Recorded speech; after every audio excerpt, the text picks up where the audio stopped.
अस्सलामुअलैकुम दोस्तों, पिछली किस्त में आपने देखा कि अगिस चोलपान से अल्पागो खान के इंतकाम के बारे में पूछती है।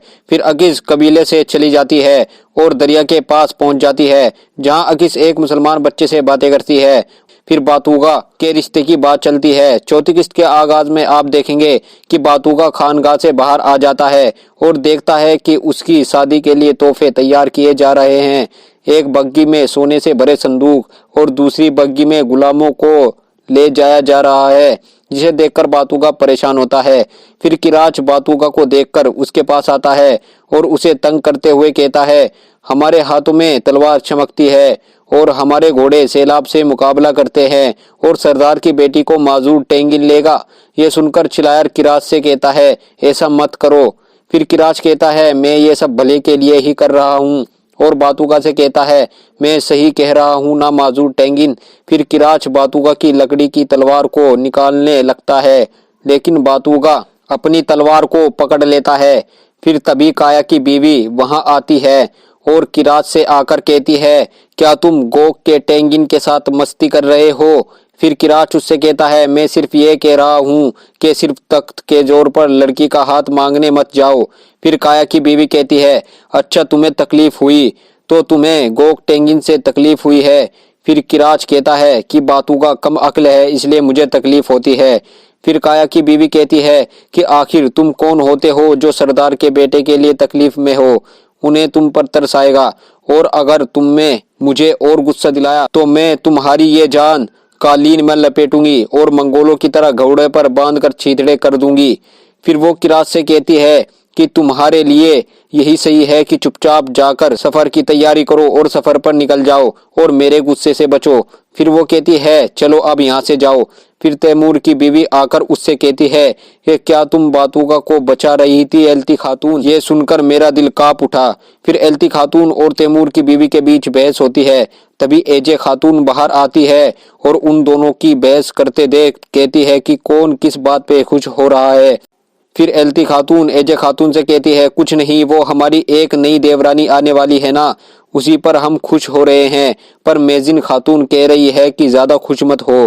फिर एल्ती खातून कहती है कि अलंबरदार तोहफे लेकर निकल चुका है, हम कब निकलेंगे? फिर अकीज को दिखाया जाता है जो दरख्त पर बैठी हुई है और महल से तोहफे और गुलाम को जाते देखती है। उन्हें देखकर अकीज दरख्त से उतरकर घोड़े पर सवार होकर वहां से चली जाती है। फिर अल्पागो भी महल के शहर में आ जाता है और कहता है कि बातूगा को गाड़ी में बैठाकर सफर के लिए निकलो। ये सुनकर तैमूर कहता है, मैं देख लूंगा। फिर तैमूर बातूगा के पास आ जाता है और कहता है, चलो भाई। फिर एजे खातून अल्पागो से कहती है, बख्शी खातून ने ख्वाब में काले बादल देखे हैं, क्या हम आसमान के मालिक के लिए एक कुर्बानी दे दे या फिर तालियां बजाकर निशानी मांग ले, इससे उसकी रजामंदी मिल जाएगी। यह सुनकर अल्पागो कहता है कि शाम को महल के कमरे में कुर्बानी देना, क्योंकि दिन निकलने से पहले हमें रवाना होना है। उसके बाद अल्पागो खान तैमूर, काया और बातूगा के साथ सफर पर निकल जाता है और चिलायर उनकी सलामती के लिए दुआ करता है। उसके बाद मैदान का मंजर दिखाया जाता है, जहां अकीज पहुंचकर अपने साथियों को एक आवाज के जरिए बुलाती है। अकीज की आवाज सुनकर उसका भेड़िया उसके पास आ जाता है, जिसके बाद अकीज खुश होकर कहती है कि बक्से भर भर कर सोना और रेशम है, जो एक घर बनाने के लिए काफी है। यह सुनकर अकीज के दोस्त भी वहां दौड़े हुए आ जाते हैं। दौड़ते हुए सिरमा कहती है कि घर देने की बात पर तो हम चीन से भी दौड़कर आ जाएंगे। फिर सिरमा अकीज से पूछती है, क्या सच में बक्से भर भर कर सोना है? फिर अकीज सिरमा से कहती है कि सच पूछो तो मुझे ये नहीं मालूम कि बक्से के अंदर क्या है, पर इतने संदूकों में जो भी है वो सारे कवारों को घर देने के लिए काफी है। फिर सिरमा कहती है कि बोजाकिर के कवारे अभी इंतजार करे। यह सुनकर यमन कहता है कि हमारी शादी हो जाए, बाकी सब भाड़ में जाए। फिर अकीज उन दोनों से कहती है, चलो अपने अपने घोड़ों पर सवार हो जाओ। उसके बाद एक पहाड़ी का मंजर दिखाया जाता है, जिसके बीच एक रास्ता बना है, जहां से अल्पागो के सिपाही तोपे लेकर गुजर रहे होते हैं और अकीज उसके साथी उस काफिले का ताकुब करते हैं। फिर अकीज खाक उठाकर कहती है कि ए आसमान के मालिक, मेरी मदद कर और मुझे ताकत दे। अकीज और उसके साथियों ने पहाड़ी के रास्ते पर पहले से ही जाल बिछा रखा था, जिसमें गोक के सिपाही आ जाते हैं। जिसके बाद अकीज और उसके साथी उन सिपाहियों पर तीर बरसा देते हैं और सब सिपाहियों को मार देते हैं। उसके बाद अकीज गुलामों को रिहा कर देती है और उनसे कहती है कि तुर्कों का तुर्क गुलाम बनने के दिन खत्म होंगे। फिर अकीज एक बक्सा उतारकर उसे खोलती है जिसमें जेवरात होते हैं, जिन्हें देखकर अकीज और उसके साथी खुश होते हैं और अकीज कहती है ये किसके लिए है। फिर एक गुलाम बताती है ये सब दुल्हन के लिए है। फिर अकीज पूछती है किस लड़की के लिए। फिर वो गुलाम कहती है कि हमने गोग को बात करते सुना था कि अल्पागो खान अपने बेटे के लिए अपने भाई बालामीर की बेटी का हाथ मांगने जा रहा है और ये संदूक और हम भी सब गोग खान का तोहफा थे। फिर अकीज पूछती है कि किस बेटे के लिए वो हाथ मांगने जाने वाला है। वो गुलाम कहती है अपने माजूर टेंगिन के लिए। फिर दूसरी गुलाम कहती है कि वो एक हाथ और एक पैर से माजूर है, वो पागल टेंगिन है, उसी के लिए वे हाथ मांगने जा रहे हैं। यह सुनकर अकीज समझ जाती है कि वो बातूगा है। फिर अकीज वो जेवरात से भरा संदूक उन गुलामों को दे देती है, जिससे वे गुलाम खुश हो जाते हैं और वहां से चले जाते हैं। फिर अकीज और उसके दोस्त सारा सामान लेकर एक पहाड़ी पर चले जाते हैं, जिसमें से यमन एक संदूक खोलता है जो सोने से भरा होता है, जिसे देखकर यमन कहता है कि ये सोना हम कबीले वालों को देंगे तो क्या होगा, इनमें ना खाना है और ना पीना, इससे हमारा पेट कैसे भरेगा। फिर यमन अकीज से कहता है अब हम क्या करेंगे, पर अकीज बातूगा के बारे में सोच रही होती है, जिससे वो यमन की बात पर ध्यान नहीं देती। जिससे यमन अकीज से कहता है मैं तुमसे ही पूछ रहा हूँ, तुम कहाँ गुम हो। अकीज यमन से कहती है कि हम इस सोने को शहर में नहीं बेच सकते, क्योंकि ताजिर समझ जाएंगे कि ये खान का खजाना है, लेकिन सोना बहुत है जिससे पूरे बोजाकिर का पेट भर जाएगा। दूसरी ओर सिरबा लूटे हुए रेशम के कपड़ों को देखकर बहुत खुश होती है।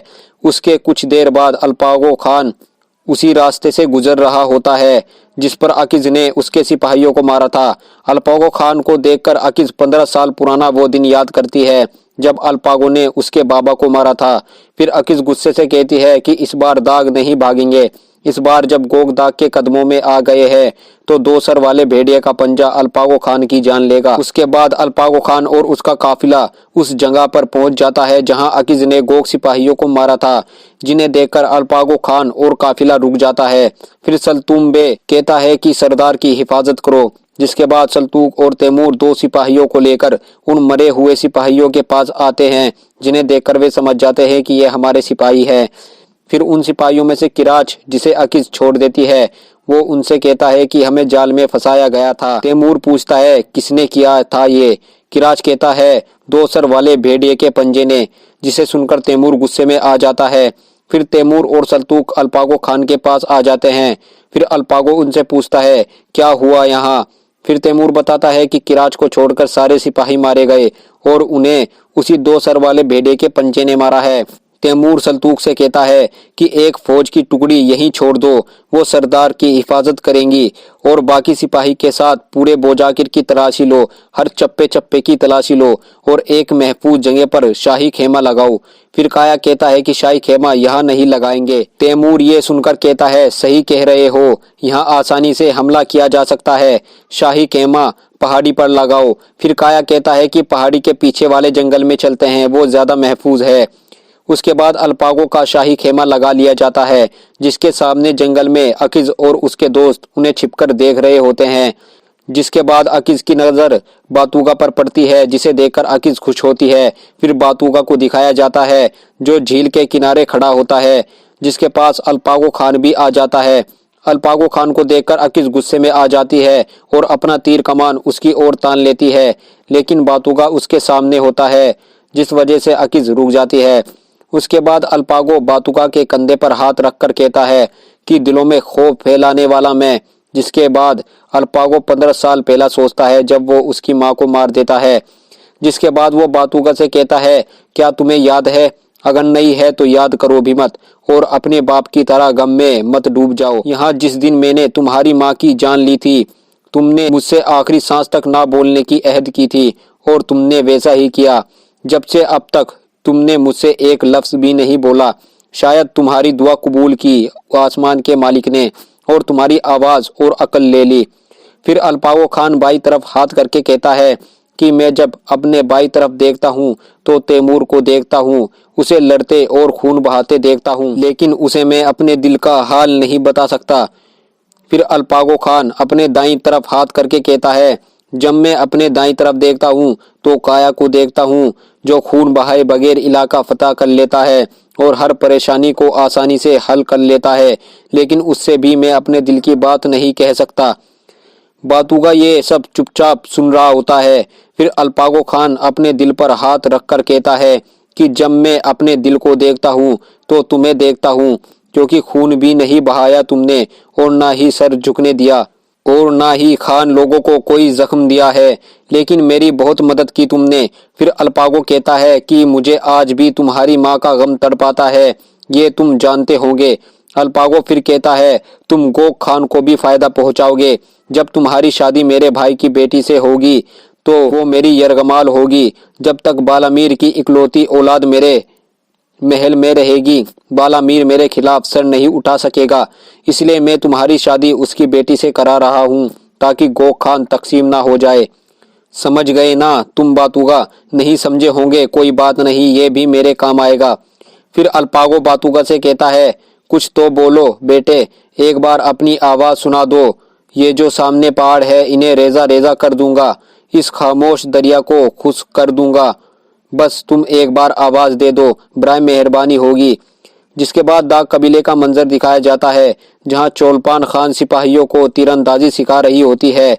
जिसके बाद एक बाज एक पैगाम लाता है।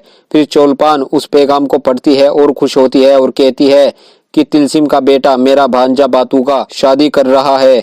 उसके बाद रात का मंजर दिखाया जाता है, जहां एक और अकीज और उसके साथी कमान ताने खड़े होते हैं और अल्पागो को मारने के इंतजार में होते हैं।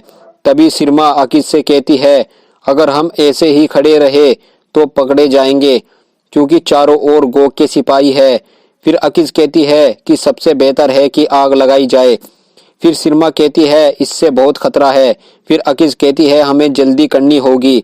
उसके बाद अकीज खाक उठाकर दुआ करती है कि ए मेरे मालिक, मेरी रूह की हिफाजत कर। जिसके बाद अकीज दरिया में उतर जाती है और तैरकर उस तरफ आ जाती है जहां शाही खेमा लगा है।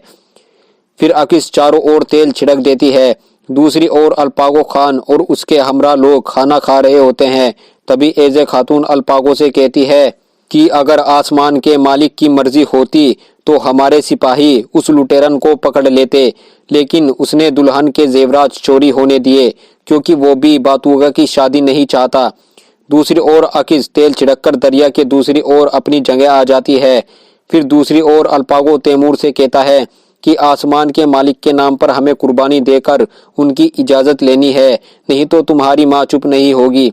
उसके बाद अल्पागो और सब लोग कुर्बानी देने के लिए आग के पास जमा हो जाते हैं। जिसके बाद एजे खातून कहती है, ए नीले आसमान के मालिक, हमारी रहनुमाई कर। हम जमीन पर गंदुम डालेंगे, हम जमीन पर खून बहाएंगे।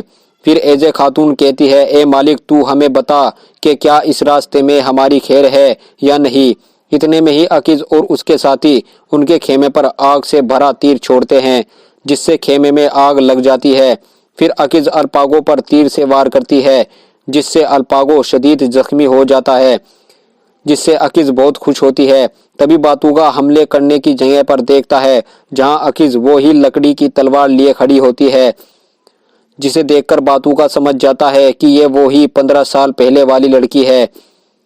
और फिर वो 15 साल पुराना वाकया सोचता है। फिर अकीज लकड़ी की वो तलवार ऊपर उठाकर कहती है कि ये उन 2 बच्चों के लिए है। और ये किस्त यहीं खत्म हो जाती है। मिलते हैं नए एपिसोड में।